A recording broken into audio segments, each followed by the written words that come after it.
nombre es Kiro Russo, soy productor, director y guionista de la película El Gran Movimiento, la película boliviana El Gran Movimiento. Y nada, les cuento que es demasiado importante que tengamos un diálogo, me parece, entre los países más cercanos, ¿no? Cuando vengo aquí a México y realmente encuentro cierta sensación de casa aquí porque me parece que tenemos grandes similitudes, también diferencias, pero nuestras realidades son mucho más cercanas a las realidades que existen más lejos de nuestros países, ¿no? Y por otro lado, me parece que el cine latinoamericano, o digamos, la ola más importante del cine latinoamericano de los 60, 70, de alguna manera se ha diluido. Y me interesa mucho llevar al pensamiento de si es necesario, o si es posible, o si existe realmente esto como algo latinoamericano, ¿no? Además, también pensándolo como una herramienta de pensamiento, de diálogo, de acercamiento entre nuestros países, ¿no? Me parece que incluso esa idea está incluso dentro de los países. En mi país me parece importante hacer cine justamente que también haga pensar a la gente de mi país para hablar sobre temáticas y problemáticas del país. Y así lo mismo en relación a nuestros países cercanos, ¿no? Entonces, claro, poder haber estrenado para mí en Ficunam la película es algo que me alegra muchísimo justamente por esto, sobre todo después de además haber proyectado la película, porque justamente he sentido que hay y ha habido una complicidad y un acercamiento muy grande con el público hacia justamente esto, ¿no? De poder reconocer ciertas cosas. Y hablando de la temática de la enfermedad de la película, bueno, esta es una película que trata, ¿no?, sobre la enfermedad y la curación de un trabajador en una enfermedad que no se sabe muy bien si tiene que ver con las minas, o es algo más bien espiritual, o es algo más bien realmente relacionado con la ciudad y el sistema.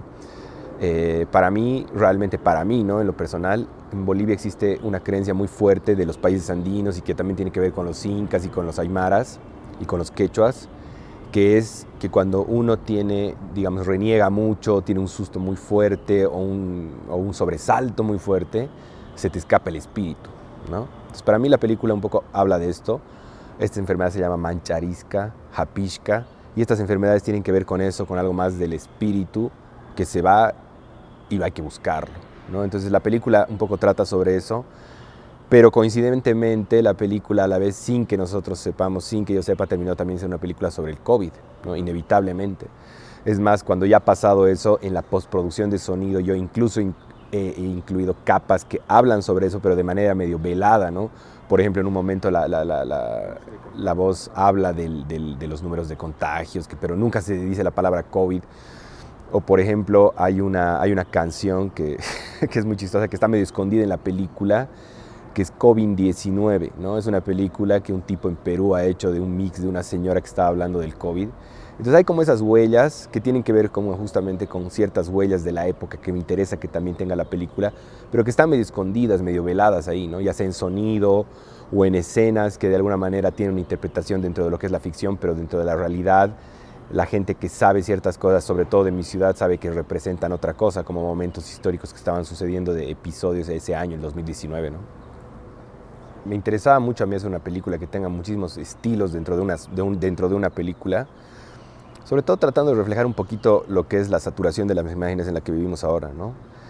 Y entonces también para poder aunar todo eso en una estructura, yo he pensado mucho en cómo se podría hacer eso. Entonces para mí hay dos lugares que funcionan ahí como para ejecutar esto, que son por un lado el sonido, la banda sonora, por un lado es demasiado importante me parece para unificar todas estas formas, y por otro lado el zoom, ¿no? El zoom para mí es un recurso formal muy importante en esta película, sobre todo para transformar a la ciudad en un personaje, digamos, independiente, podemos decir, y también para viajar en ciertas capas que existen en nuestra existencia, que son, no sé, la capa de la gran ciudad, digamos, como un todo, como una masa, y el siguiente nivel serían las multitudes donde todos estamos inmersos y más o menos nos perdemos, y luego está el individuo, ¿no? Entonces como que ese zoom y ese dispositivo me ha servido muchísimo para ir de un lado al otro, ir a la ciudad, volver a los personajes, y bueno, en una instancia final incluso entrar dentro de uno de los personajes, ¿no? Y por otro lado, este tema de las sinfonías de la ciudad tiene mucho que ver también con esta idea de documento, el cine como un documento, y dentro de la idea de lo que es documento y de lo que es incluso pensando, por ejemplo, en las investigaciones académicas, ¿no? O sea, si uno lee una investigación académica, está llena de citas y llena de referencias que han sido los textos que se han leído para conformar ese documento. Y siempre me ha llamado mucho la atención a mí de por qué el cine no tiene eso, ¿no? Si al final es el lenguaje más importante de nuestras épocas, y pareciera que simplemente el cine tiene que ser tomado siempre como un entretenimiento nomás, ¿no? O también hay esta cuestión de que el cine, al ser súper modernista en su forma, en su génesis, siempre está superado lo que pasó antes, ¿no? Siempre quedó atrás. Y eso me parece una cosa rara, porque al final el cine ya tiene más de 100 años y tiene realmente momentos y lenguajes y formas que a mí me parece muy interesante retomar y reinterpretar, ¿no? Sobre todo porque no es que tampoco podemos decir que esta película es exactamente una sinfonía de la ciudad como en los años 20, aunque tenga un guiño directo hacia eso, sino que más bien es la utilización y la reinterpretación de eso, además desde un país que no tiene nada que ver con lo que eran las sinfonías de la ciudad en los años 20, ¿no? Porque obviamente esas sinfonías eran una elegía a la modernidad y a la tecnología, y Bolivia más bien es un país todo lo contrario. O sea, por eso también me interesó hacer esto, donde realmente las ciudades y la modernidad en sí, como lo que fue en ese momento, nunca terminó de establecerse de esa manera hasta el día de hoy, ¿no? Entonces, para mí hay como una cosa contradictoria que funciona dentro de la película como una crítica también de alguna forma a esta concepción de la modernidad en las grandes ciudades. Y también se muestra la ciudad, me parece, como casi un monstruo que se come a la gente, sobre todo a los trabajadores que están sosteniendo estos sistemas capitalistas en los que vivimos actualmente, ¿no? Me parece que el cine que yo he venido haciendo es básicamente un cine que es ficción, todo es 100% ficcionado ahí, pero todo parte de el documental, ¿no? Y me parece que lo que está pasando ahorita en el cine en general es que ya esas fronteras, como sabemos todos y todas, entre documental y ficción se están empezando a borrar, ¿no? Porque al final, ¿qué es ficción? ¿Qué es documental? Por eso sí también uso mucho la palabra documento, justamente, ¿no? Porque dentro de ciertas cosas todo va a ser ficción, nada es real al 100%, pero sí uno puede tener más conciencia o menos conciencia de que ciertas huellas dentro de esa ficción tienen cercanía más que nada al reflejo de una época, ¿no? A la vez también sabemos que cualquier película de época de género también está hablando sobre una época, o sea, inevitablemente eso es así. Pero creo que sí puede uno tener más conciencia de tener esos elementos casi históricos en la película como parte de las capas de la creación de la ficción que uno está haciendo, ¿no? Entonces eso a mí me interesó mucho y me parece como que, no sé, es algo que quiero ahondar más aún todavía, ¿no? Me parece importante. Me parece que la época en la que vivimos, en esa saturación de todo el audiovisual y las imágenes, ya es mucho más difícil pensar en qué es político realmente, ¿no? O sea, ¿cuál es un cine que se puede considerar realmente político? O por otro lado, realmente el cine de denuncia explícita tiene una trascendencia actual o no. Porque, por ejemplo, de la historia del cine boliviano, una de las cosas más importantes que ha tenido, digamos, y por eso Sobre San Ginés es tan importante en la historia del cine latinoamericano, es que en esa época las películas que le ha hecho han tenido una trascendencia político-social real, a un nivel que pocos cines lo han tenido, ¿no? Por ejemplo, él ha hecho su segunda película, Yaguarmalcu, que es una denuncia directamente de la esterilización de mujeres indígenas en Bolivia, ¿no? Y eso ha llegado a consecuencias tales que se han votado si no me equivoco, al Cuerpo de Paz de Estados Unidos, en ese momento el país, o sea, tiene una relevancia histórica real, digamos, de una acción política que ha sido real, ¿no? Que ha sido muy, muy, muy fuerte. Pero creo que en la saturación de las imágenes en las que vivimos ahora, eso ya no es tan posible, ¿no? O sea, creo que, digamos, ya estamos tan saturados de esas denuncias, igual de todo, que la cuestión política en el cine tiene que tener mucho más que ver con cambiar o despertar otros pensamientos, formas de pensar de los temas mismos políticos, ¿no? Porque para mí hay también una reinterpretación misma de lo que es, por ejemplo, la forma de representar a los mineros y todo eso, o hay esa voluntad, por lo menos en mis películas, ¿no? Entonces, yo creo que dentro de eso y dentro de la forma está el gesto político realmente en estas películas, ¿no? Y creo que eso también puede ser peligroso en el sentido de que lo malo de esto es que tiene que ver con que de entrada estamos asumiendo que el cine es un lenguaje que además hay que aprender a leer, ¿no? Y hay que aceptar entrar en, porque a diferencia de las películas convencionales, esta película está planteando algo que mucha gente, por ejemplo, me ha dicho, no, pero la película, ¿dónde está lo político? O sea, ¿dónde está la denuncia justamente, ¿no?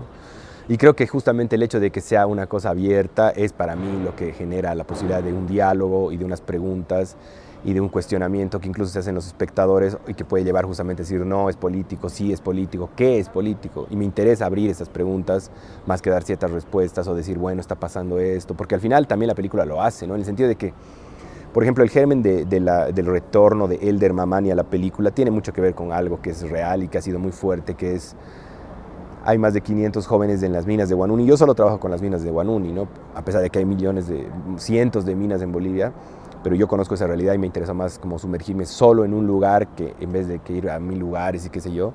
Y para mí ha sido fuerte ver cómo realmente los jóvenes que, o sea, en el estadio que ya está las minas en esta época, ya no pueden seguir la tradición, digamos, de entrar a las minas siguiendo el trabajo de sus padres, ¿no? Y estos jóvenes realmente quedan a la deriva, básicamente. El Estado no tiene, digamos, un planteamiento acerca de qué va a pasar con estos jóvenes y generalmente la mayoría se han dedicado al alcoholismo. Desde el 2009 que yo he llegado a las minas de Huanuni, han fallecido ya 15 personas que yo conocía, ¿no? Algunos que estaban en Viejo Calavera, otras personas que eran padres de amigos. Entonces esto siempre me lleva a pensar que finalmente ahí sí hay una denuncia de cierta cuestión de que se están sacrificando la vida de la gente, pero la película no te lo dice de una manera explícita, en el sentido de decir, bueno, ha muerto 15, no sé qué, o sea, no, la película trata de hablarte de eso de una manera, digamos, más bien escondida o tal vez, digamos, para que uno mismo lo piense, pero creo que al final la enfermedad de Elder habla un poco de eso, ¿no? Esta enfermedad, ¿qué es realmente, no? ¿Es la ciudad? ¿Es la mina? Es el hecho de que finalmente, no sé, le abrumaba esa realidad y todos estos pensamientos de preguntas es lo que me interesa a mí para llevar a hacer un cuestionamiento justamente de denuncia, ¿no? El pensamiento para mí está ahí, digamos, relacionado a que las preguntas puedan ser respondidas por el espectador, ¿no? Eso me parece importante. Actualmente yo estoy escribiendo una tercera película ya hace un año que sí, es según yo la última película que voy a hacer sobre las minas. Y es importante para mí pensar también, no solo pensar, sino vivir el cine como un hecho social de comunión social, ¿no? De comunión, de acercamiento y de que importen las personas, ¿no? Porque al dejar de pensar el cine como una cuestión mercantil y al hacer, digamos, el cine pensándolo como un encuentro de amistad también, porque eso tiene mucho de importancia para mí en el cine, ¿no? O sea, el momento que yo más disfruto de hacer cine es filmar, porque me encanta filmar y amo el cine, pero también porque de repente estamos entre gente que nos conocemos hace muchísimos años, otra vez juntos, y entonces como que vuelve a ser algo diferente, en el sentido de, por eso a mí me interesa trabajar también con las mismas personas, ¿no? Por eso digamos, por eso Julia terminó volviendo a trabajar y muchas personas de las minas, porque me parecía mucho más fuerte un reencuentro de amigos, donde de repente había como una alegría de volver a estar juntos haciendo una película, y que eso además para mí tiene que ver con lo que termina siendo la película finalmente. Hay algo de eso que se termina impregnando en las imágenes, me parece, y eso genera también algo que me importa mucho del cine, que es lo poético, ¿no? O sea, lo poético es para mí algo que se termina de generar a través de la conjunción de los elementos cinematográficos y que hay cierto momento, cierta cuestión que realmente te despierta algo que ya no es una historia, ya no es un concepto, ¿no? Sino es algo que tiene que ver con el arte, justamente, que es lo que yo busco en las películas, porque finalmente el lado narrativo de esta película es muy pequeño, ¿no? O sea, no es que hay una gran historia psicológica que sabemos, sino más bien hay un viaje cinematográfico y que a momentos yo creo que el espectador, la espectadora se conecta con cosas que despiertan algo que no tiene nombre al ver esa escena, y eso es un poco lo que me interesa del cine también, ¿no? O sea, me parece que las películas que son más convencionales lo que justamente no tienen es eso, o sea, como que todo más bien está totalmente cerrado, permeabilizado, y uno más bien ya se entregas el cerebro a eso. Obviamente la experiencia sucede, pero me parece que no te da lugar, digamos, aún más allá, a unas preguntas, a unas interpretaciones que me parecen importantes justamente para despertar, el pensamiento, ¿no? No, pues yo realmente estoy muy contento, ¿no? De poder haber compartido la película y que realmente haya habido algo que yo esperaba, que es como una evidente apertura del público hacia un cine que probablemente sí pueda tener un cierto eco en los y las habitantes de México, y que sí se pueda tal vez hacer un diálogo en un sentido, digamos, de abrir un poco el cine a otro lugar, ¿no? Me parece muy importante eso. Y por otro lado creo que la película intenta cuestionar también un poco lo que es el cine hoy dentro de lo que es lo latinoamericano, ¿no? Igual aquí en México hay muchísimo cine que a mí me parece increíble y me encanta todo, pero creo que esta idea de la conciencia de los otros que están más cerca es importante de considerar. México en el cine me parece que tiene una importancia mundial muy grande en general, ¿no? O sea, tanto en Hollywood como en el cine que está fuera de Hollywood, ¿no? Creo que hay grandes cineastas, creo que es un país con una tradición cinematográfica muy fuerte, entonces inevitablemente, no sé, yo sigo mucho todo el cine mexicano, desde Iñárritu hasta Reigadas, y cualquier cine que aparece me parece importante, y justamente por eso también, porque yo como boliviano, a través de ciertas películas mexicanas, me he visto muy reflejado en realidades que me parecen muy cercanas, ¿no? Ahora hay una cuestión con el cine mexicano que me parece muy fuerte actualmente, que es el tema de la violencia, ¿no? Y eso es algo que yo también estoy pensando mucho en mi propio cine, o sea, si el cine realmente tiene que ser un cine de la crueldad, de mostrar lo mal que estamos o no, es algo que también me cuestiono mucho todo el tiempo, ¿no? Es cierto que la mayoría del cine dramático tiene mucho que ver siempre con la tragedia y con el mal, y bueno, en México, por ejemplo, con el tema de la droga y la violencia, ¿no? Incluso me parece importante cuestionar hasta qué punto es necesario una imagen de algo que ya sabemos de memoria que está sucediendo y que es así o no, ¿no? Entonces, yo creo que todas esas preguntas y esos diálogos se dan a través justamente de hacer películas y de poder abrir otras preguntas de otras temáticas, ¿no?